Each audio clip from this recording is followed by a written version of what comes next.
Now we are having a virtual presentation, and we have Professor Daniel Irurah.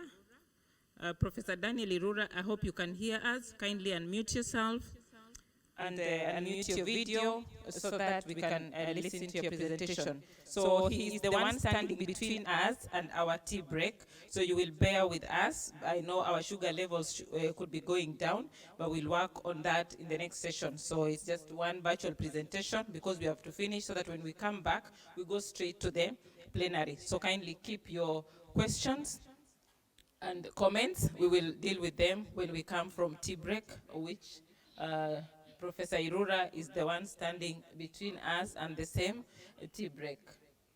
So Professor Irurah, can you hear us? Hello, do you hear me? Yes. Are you able to share your screen? All right. I thought it's gonna be done on that side, but I can't share. Okay. You want? So do you want me to do it? You would like Dr. Valentine to share? I think there will be some laps, so maybe if you can. Okay, I can do that then. Yes, I think you've been given the right to share. All right. Okay, give me a minute. Great.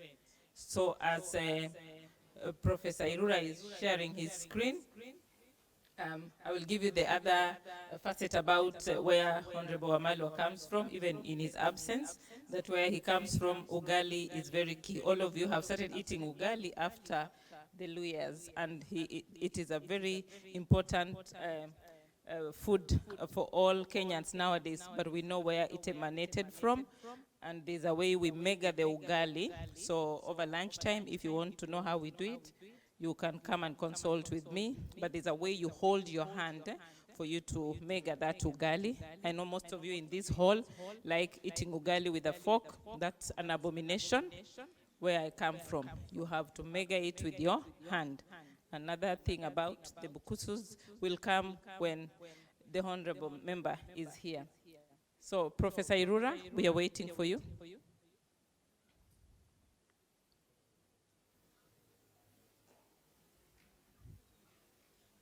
Walter, if he's not able, we could ask Dr. Valentine to share the screen for him. Dr. Valentine, maybe? Professor Irurah, Dr. Valentine can share the screen for you.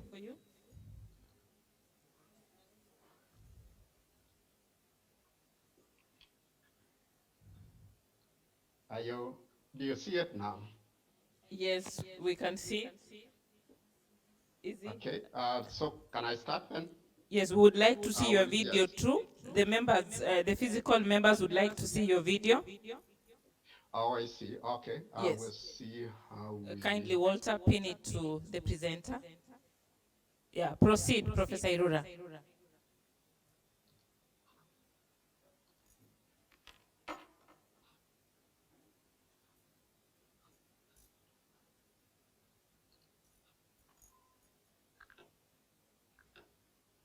Okay.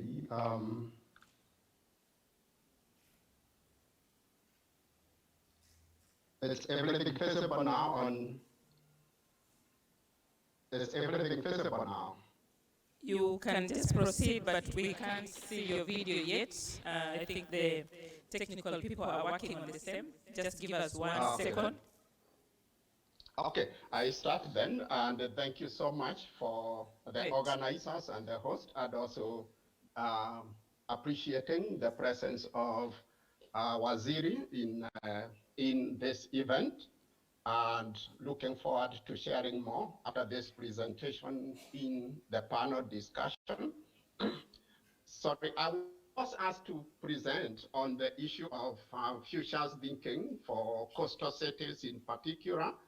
And I really respect that I will possibly have to blend that with the concept of smart cities, because it's pretty difficult nowadays to talk about futures thinking without necessarily also factoring in smartness and the whole issue of AI.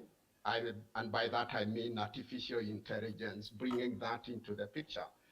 The title of my presentation, I have given it this a more challenging title, beyond our bare brains in algorithm we trust, from artificial intelligence or Internet of Things to the self-aware smart city.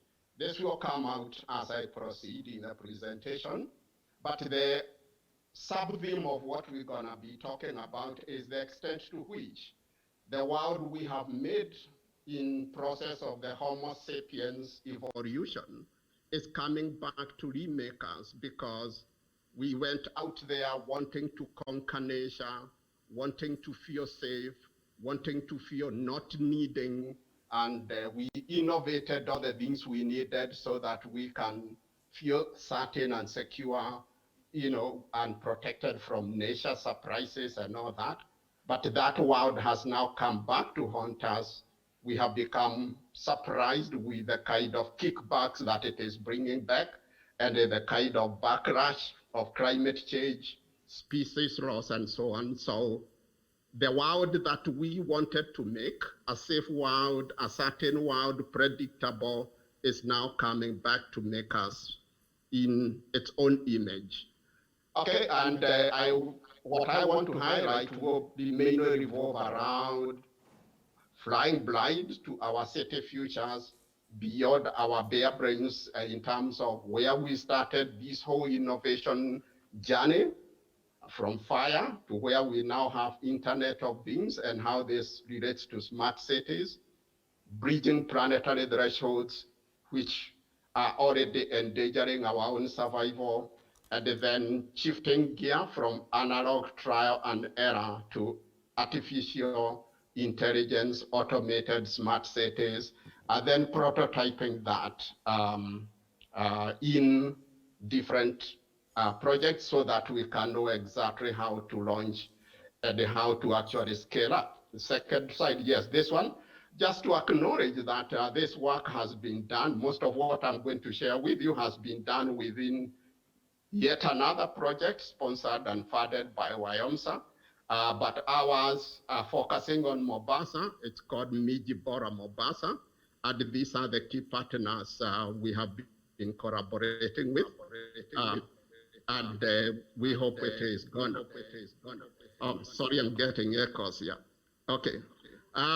Futures thinking here, we are looking then at the African city futures and the kind of magnitudes with which these cities are gonna be growing.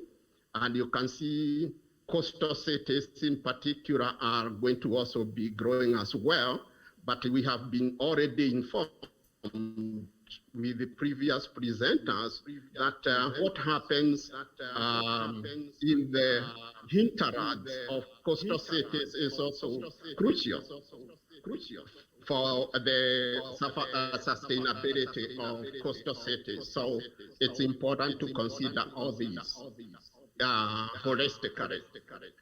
On the right-hand side, it's really a contrasting of opportunities when you are thinking about the future.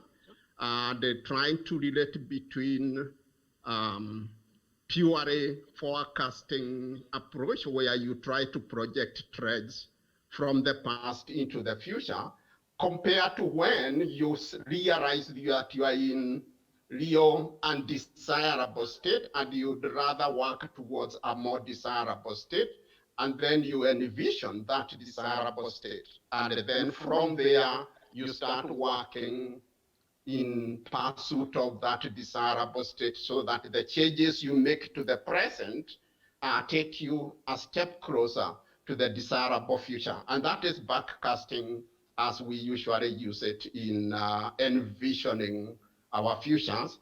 But my primary emphasis today will not be on this envisioning process. It will be more related to issues of smart cities and the Internet of Things and artificial intelligence. Next. Okay, this slide again, I'm not really challenging you to read the text in the caption that has been captured, but it is just to highlight that our innovations as Homo sapiens started when we domesticated fire and when we were able to then cook food. And that food then yielded higher nutritional values, which then nurtured our larger brains. And the brains now takes up to 20% of our body's calorie intake. And then most likely, if we are to really talk metaphors here, this is possibly our very first data center, our neocortex, and then the especially at the processes by which we created self-awareness. This is primarily what has driven us, our innovations, our civilizations, and even our cities. And again, it's also to bring forward the idea that our cities themselves, they come about and they survive to the extent that they are socio-technology, part of our socio-technologies. Before Facebook, before Instagram, and so on, the city is possibly the most fundamental socio-technology innovation that helps us to keep together, that helps us to plan together, and even facilitated for the division of labor. I had one presenter talk about silos and how we are finding it very difficult to get out of silos because division of labor is one of the things that the city facilitates very well. But again, the limits of that division of labor are now becoming clearer and clearer, and we now need to work collaboratively more and more across knowledge fields and professions and other crafts. Which brings me then to this image here, which we call it the homunculi of the human body, how the body is mapped onto our brains, and how the brain is then able to control the rest of the body because it can sense in real time where each part of your body is and what state the body is in, that part of the body is in. So when the pain comes on your finger, if it comes on your lip, if it comes on your toe, the brain is able to tell exactly where you have been affected because it's got real-time data sensing and the motor activity. It can activate a response based on what is actually sensed in the body. So there is a mocking thing, a mocking term that is usually called the humanoid or homunculi. We imagine ourselves having this small human, kind of life or spirit inside our brains, but it is really the synaptic mapping that makes this possible. It's the synapses that allows for this mapping of the body, both on the sensory side as well as on the motor action side. Next slide. And from there then, we come to this next phenomena where actually data now has become so much externally, leave alone internally in our bodies, but externally now. The caption there, for example, summarizes that the simple answer is data. It is an extraordinary fact that 90% of the world's data has been created in the last 5 years. 1 exabyte, 10 to the power of 18 of data is created on the internet every day. So these are certain demands.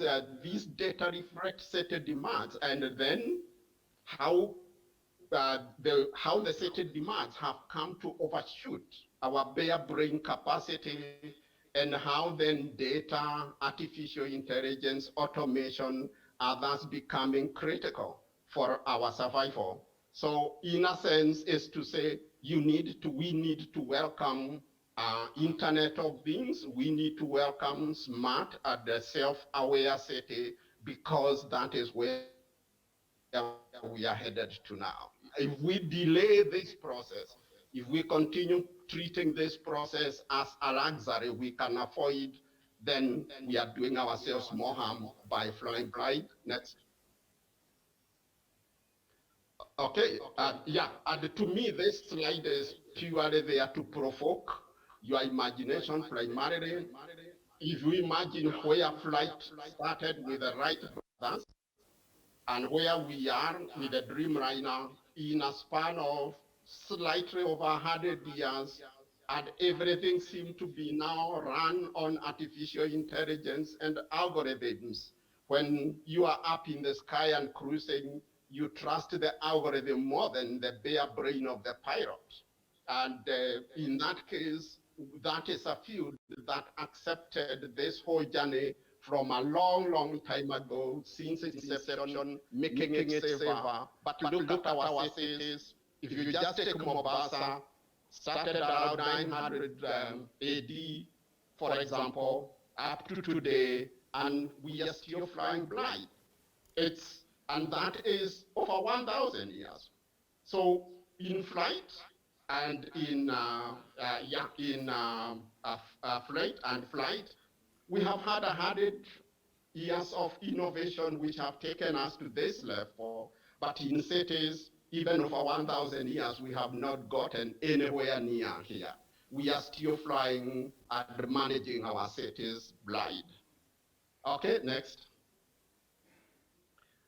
What I'm going to do, I've got about 10 slides ahead that I'm going to go through fairly quickly, because it's just to help you unpack this idea of data and how the speed with which we are gaining this data is increasing, and also why then we need to respond to those data in a different way. And this first graph is showing you what happens when income increases on the horizontal axis and the ecological footprint, our demand on nature and our demand on the environment. As income increases per capita, we demand more. Our consumption levels, because they are linear, as was said earlier, we then take more and more resources from nature, and we also end up dumping more and more of the waste in nature, and we pollute more and more.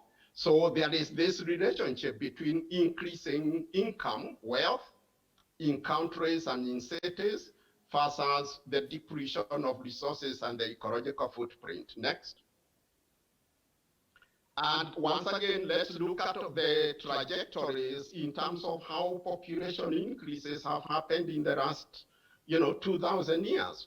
Over time, from, let's say, AD, 0 AD to about 1,500, our population was running flat. And then somewhere between 1500 and 2020, you see how quickly, we usually call this the hockey stick, syndrome or indicator, where the population just shoots. And we expect this to continue in the next couple of years until we start plateauing in 2100. Next. Again, if you look at per capita income, it follows the same trajectory. So what we are talking about here is more demands. If you look at now both combined from 1750, both in terms of the population and in terms of the income per capita, and then couple that to the initial graph I showed, that the more income you get, the higher the platter, the higher the ecological footprint you will be pressing on nature. So it is to show you that there is this quick build-up, almost like a takeoff that we have reached, but we still haven't changed the mode by which we deal with this data, we deal with this information.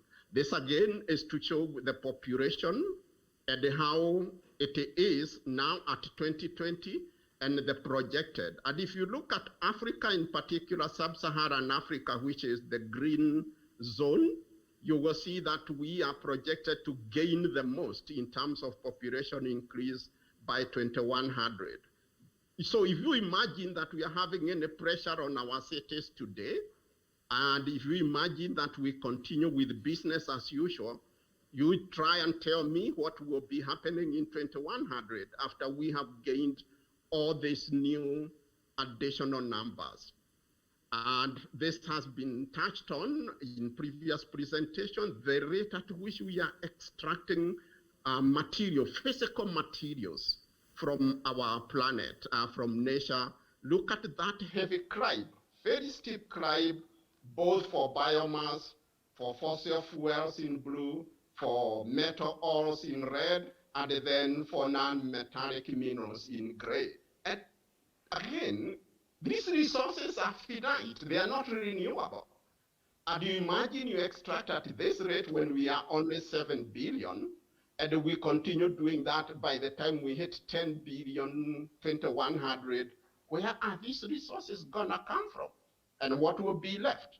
And therefore, the contrast here between what we call produced capital, that means produced by human beings, and then human capital, which is ourselves and our skills and our social organizations. And then look at what happens to natural capital over that time since 1992. It has been dipping at a drastic rate. So we are getting worse in terms of resources and quality of our environment. Next. And again, possibly the most dramatic indicator of this is the extent to which the CO2 concentration in our atmosphere has actually shot. And then we have got the impacts of climate change, which we are now experiencing. But look at what is projected to 2050. Then how do you dramatically bring down that concentration to the kind of levels we are hoping for or envisioning for 2050? Reduction by close to 50%. And that is what is the challenging question. And how are you going to manage that purely with bare brains? That still remains the question. The faster rate at which we are going in and still insisting we manage our cities by our bare brains, that is what is not understandable today. This is biodiversity loss. I think there has been a lot of information shared around this, how our environment has deteriorated in terms of biodiversity, how we are losing our species, becoming extinct by the day. So this is a measure from 1970 to 2015. And it's really, yeah, it can be very disappointing. And sometimes, in the near future, our own children will just ask, what were we thinking when we allowed all these species to go extinct, when we destroy their habitat?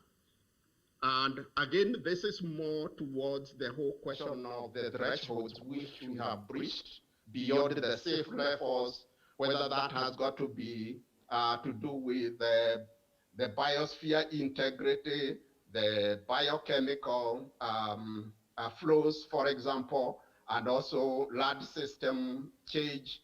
If you look at that diagram, there are very few areas of critical concern where we have not breached the safety threshold. Next. But I think this is what has been highlighted by the previous presenters, and thanks a lot that they have done such a good job. If you look at what would happen if we allow the biodiversity ecosystem surfaces to collapse, the countries that are likely to be suffering the most in terms of lost livelihoods, quality of life, Sub-Saharan Africa will suffer the most. Then South Asia countries, East Asian countries, but if you compare that to the global world, look at how Sub-Saharan Africa will be badly impacted by this. And it is done by forestry, by birds are reflecting and colors are reflecting different contributions and value added by different types of biodiversity. So as Sub-Saharan Africa, Kenya, our cities, we have a lot to do to ensure that we mitigate this kind of an outcome. Okay, next. This one I won't spend too much, it's too dense, but it is to do with the idea that Kenya, with the already overshooting our own biocapacity and still not making it in terms of human development and quality of life expectations, but already with the income we have per capita and with the resources we have already overshot our biocapacity, what nature can equitably afford for us. We have overshot that. And now it's like we are already living on an overdraft in nature's terms. Kenya is one of the countries that has gone into an overdraft in terms of what nature can provide.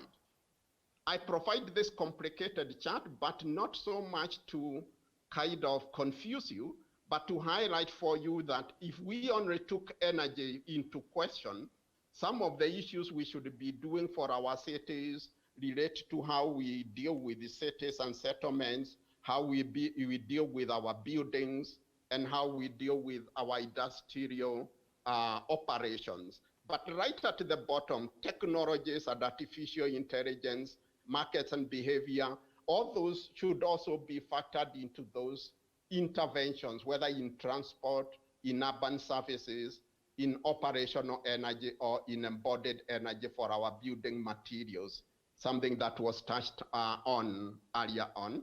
The next. And this is a similar map, mind map, showing how buildings could actually also start responding by being autonomous from nature, from fossil fuels for based electricity and so on.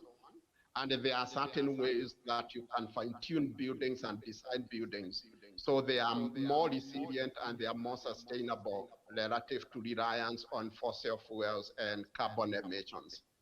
Next. But after all that, after we have gone through all that, you now possibly can start appreciating the scale and the immensity of issues that an architect would have to sit with, or a planner would have to sit with, and anybody else, whether in government or whether in the municipality or in any other organization that is taking this responsibility. There is so much data to really digest and then be able to factor into the decisions you are making. And not only that, you also then have to monitor whether what you effected is actually bearing the fruit and taking you in the direction in which you want. And for most of us in the built environment, architects, planners, and those whom we help as municipal authorities and finance people and so on, we pretend we will be able to do all this with our bare brains. Still, how we actually have managed to come this far and not crashed yet for our cities, it's unbelievable.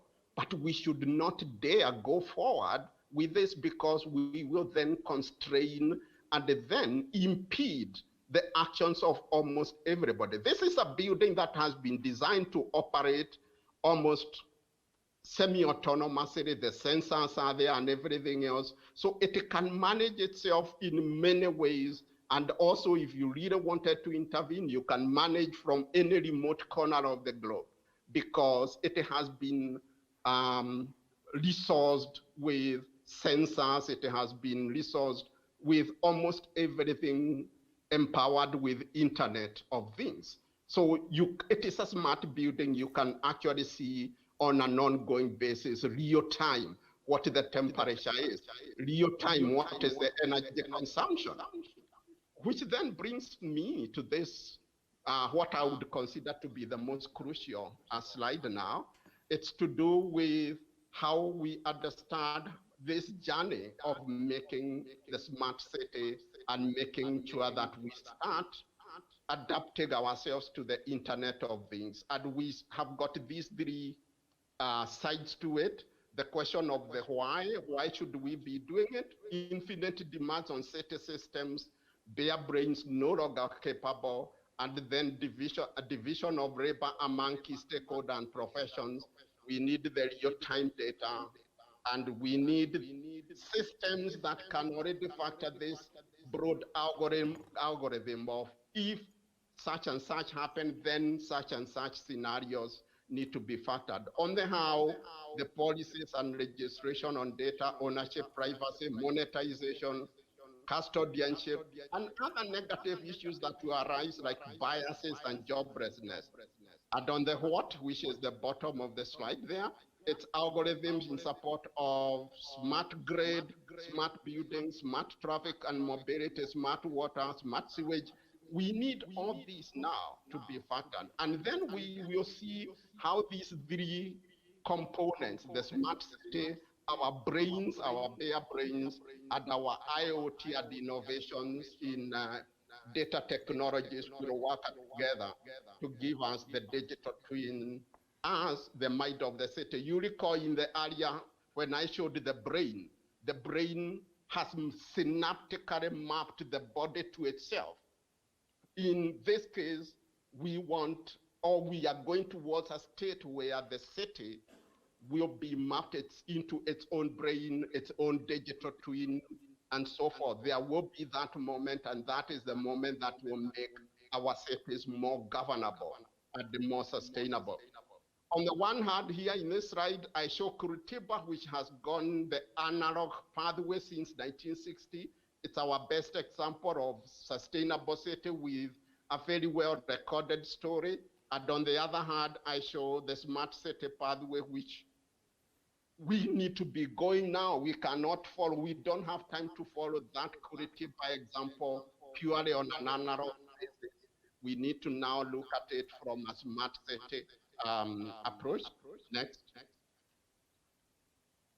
And some of the key directions that sources that we consider to be crucial, for example, the creativity code, these are kind of sources and readings that are starting to provoke us to imagine things otherwise. The end of jobs, for example, and the future of the profession. These are things that are going to set shocks for us because the more we automate, the fewer the jobs there are for human beings to really do. But we cannot avoid and continue doing things analog way purely because we want to save jobs or purely because we want to keep people employed. And now I come to the point where we are engaging this issue for Mombasa under the Mijibora, and where we had anticipated doing the Futures Lab for Mombasa with the 4 prongs or spokes: geodesign hub, institutional custodianship and standards of data, complementary funding, and then the Futures Forum, Smart City Futures Forum. Next. However, we have actually been slowed a bit on this, and we haven't, due to COVID issues, we have not been able to implement everything. But instead, what we have taken now is the conceptual prototyping and scale. We have been able now to prototype something which I'm going to talk about in the next slide. But this is a map that shows what we had intended. And I think this is the most crucial slide for the day, where we, in consultation with the county government, Waziri in charge of environmental affairs, we did prototype solid waste and carried on a hackathon on smart waste management for Mombasa, but with resource recovery and the closed loop economy in mind. And by this, we teamed up with the Blue Economy Innovation Hub at Technical University of Mombasa. And this is possibly one of the critical products that we have brought in, and it starts bringing in that concept of artificial intelligence, the Internet of Things, and then the actual smartening of the city, possibly from a bottom-up approach. Next. All right, and here more or less these are the resources, sample resources for us that whoever would like to engage with this subject matter a little bit more, you can dig deeper into this. But the primary conclusion I would like to give is that smart cities is not about e-governance. E-governance will benefit from smart cities, but e-governance is not the primary driver. Equally, smart cities is not about GIS for the surveyors and the engineers, or even for architects. That is a component aside. What we are talking about is incapability of the city to have real-time data through sensors and everything else, so that we can activate whatever needs to be activated without loss of time in order to steer the city.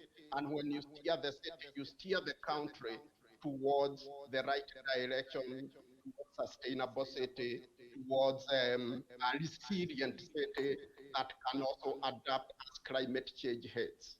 And with that, I do conclude, and thank you so much.